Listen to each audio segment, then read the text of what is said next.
ভয় বেশি, তাই একটু নিজের সেফটির কথা চিন্তা ভাবনা করে সবাই একটু আস্তে আস্তে গাড়ি চালাবেন। এখান থেকেই অনেক গাড়ি আর কি ক্রসিং হচ্ছে, মোংলার গাড়ি, বাগেরহাটের গাড়ি, পিরোজপুরের গাড়ি, আবার মোংলা দিয়া খুলনা যায়, আবার মোংলা দিয়া পিরোজপুরের দিক, বাগেরহাট, এটা 3 রাস্তার মুখ মিলে। এই জন্য আর কি এই গাড়িটা বামে ঢুকবে, পিছনে সিগন্যাল বাতি ভালো না, তাই হাত দিয়ে সিগন্যাল দিচ্ছে। সতর্কতা অবলম্বন না করলে এখানে একটা বিপদ হওয়ার সম্ভাবনাই ছিল। তো চোখ কান খোলা রেখে সতর্কভাবে গাড়ি চালাতে হবে। গাড়ি একটা আমাকে ক্রসিং করলো, করুক, সমস্যা নাই, কারণ প্রাইভেট কার, এদের সাথে আমি পারবো না টেনে, তাই আমি আস্তে আস্তে চালিয়ে যাচ্ছি। এ ফাঁকে একটা কথা বলি, যেটা হলো এই আরেকটা গাড়ি ওভারটেক করলো, হচ্ছে বাংলাদেশ সেনাবাহিনী।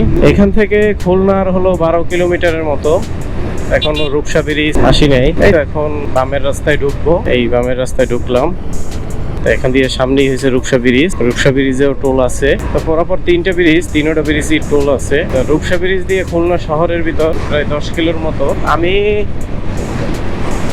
রূপসা ব্রিজ পার হয়ে 0 পয়েন্ট দিয়ে ডাইনে ঢুকবো, ওখান থেকে আমি ঢুকবো ব্রিজের, রূপসা ব্রিজের নিচ দিয়া, মানে রূপসা ব্রিজ পার হয়ে নিচ দিয়েও যাওয়া যায় খুলনা শহরের ভিতর। তো ওখান দিয়ে ট্রাক চলে, রাস্তার অবস্থা কন্ডিশন ভালো না, তাই আর কি আমি সোজা আরো 5 কিলো সামনে চালিয়ে যাব। সেখান থেকে 0 পয়েন্ট দিয়ে আমি ডাইনের রাস্তায় ঢুকবো। এই হলো রূপসা ব্রিজের টোল, এই হলো সেই রূপসা ব্রিজ।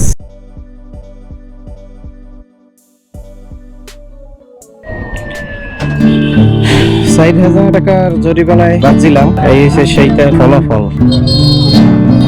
4000 টাকা জরিমানা। এখন কি করতে হইবে? আপাতত এটা গিট দিয়ে লইতে হইবে, পরে এটার ব্যবস্থা নিতে হইবে।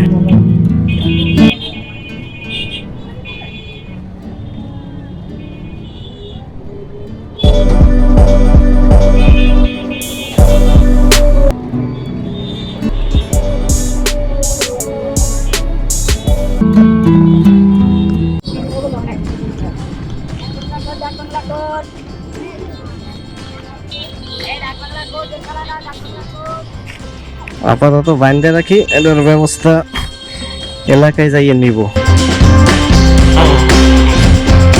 4000 টাকা রাত দিয়ে বাইসে গেলাম। তো এই হলো খুলনা সিটি। তো এদিক দিয়ে আমি এখন খুলনা আসলাম, খুলনা সিটি এটা হলো। তো এখন সুন্দরবন কলেজ যাব, সুন্দরবন কলেজে যে মামাকে ফোন দিব। অন্য একটা বাইকিং গ্রুপের সাথে দেখা হইলো, তাই একটু হাই জানালাম। তো বাইকিং গ্রুপ ভাইদের আসসালামু আলাইকুম। এখানে রাস্তার কাজ চলতেছে, অতি শীঘ্রই রাস্তা অনেক সুন্দর হয়ে যাবে পিস্টেলাই, তখন আর এই কষ্টটুকু হবে না, এখন যতটুকু কষ্ট হচ্ছে। মামায় আসতেছে, এদিকে আবার ফোন দিছে, ওই সেই আসতেছে। কেমন আছেন? আপনার এই কই মাস্ক কই? আপনার মাস্ক লাগে না, এই আপনার আইফোন, এই লইই তো আমার অনেক কষ্ট হয়ে গেছে, অনেক কষ্ট হয়ে গেছে। মামায় বাসায় নিয়ে আসলো, বাসায় এসে বসলাম। এই আমার মামা, সে অনেক ঘুরে আছে, আমরা একটু পরে মিশনে নেমে যাব, তখন আপনাদের মাঝে ব্লগটি আসতে। তো বাসা দিয়ে বের হলাম, এখন সামনে এই মোটরসাইকেল এসে তামরি সাকিব ভাই, তামরি সাকিব ভাইয়ের সাথে যাচ্ছি। আমি আবার খুলনা শহরটা তেমন চিনি না, তো সে তো স্থানীয়, সে কোথায় নিয়ে যাচ্ছে দেখি। সব খালি গায়ে লাগাই দেওয়ার জন্য ব্যস্ত থাকে। ওই আপনার সেফটি আর হেলমেট না, আর ওই কমিউনিকেটর আচ্ছা ঠিক আছে।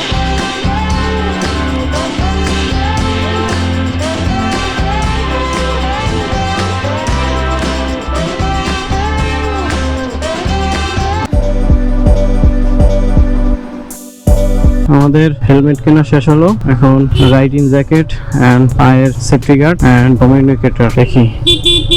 রাস্তায় বিশাল জ্যামে আটকা পড়ে গেছি, সাকিব ভাইয়ের সাথে সাথে যাচ্ছি, কারণ আপনি আগে যান। সব ঠিক আছে, সব ঠিক আছে। যে গরম আর যে ওয়েদার, মানে মেইন রোডে খুব ভালো লাগে চালাই, আর এই জায়গায় ঢুকলে অশান্তি লাগিয়ে যায়, চালানোর লাগে লোক রাখা লাগে। বাইকের জন্য একটা স্পেশাল রাস্তা করা দরকার, শুধু বাইক। আমরা এখন বামের দিকে যাবো।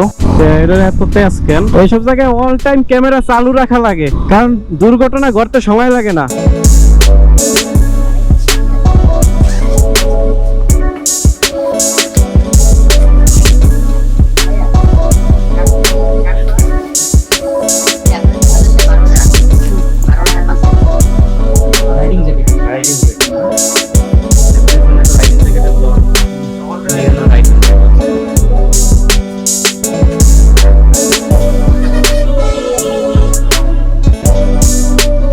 আলহামদুলিল্লাহ খুলনার সব কাজ সুন্দরভাবে শেষ হয়েছে। এখন বাসার উদ্দেশ্যে রওনা দিয়েছি।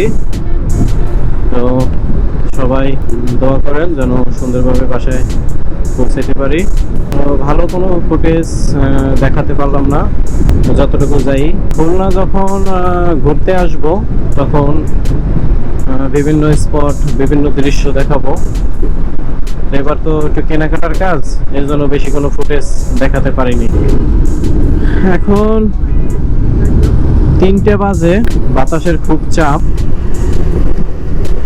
আবহাওয়াটা ভালো কিন্তু বাতাসের চাপ আর রোদ্দুরের খুব তাপ। সকালে যখন আসছিলাম তখন এত রোদ্দুরের তাপ ছিল না, ঠান্ডা বাতাস ছিল। এই হচ্ছে আমাদের সেই রূপসা সেতু।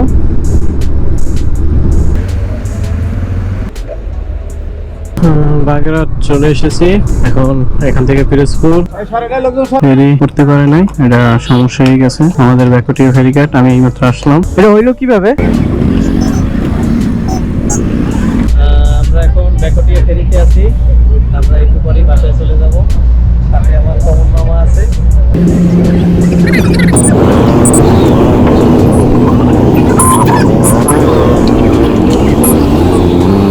হ্যালো ভিউয়ার, আমরা কাউখালি ফেরি পার হলাম, বাসার কাছেই তো চলে এসেছি। তো আজকের মতো এখানেই শেষ করলাম।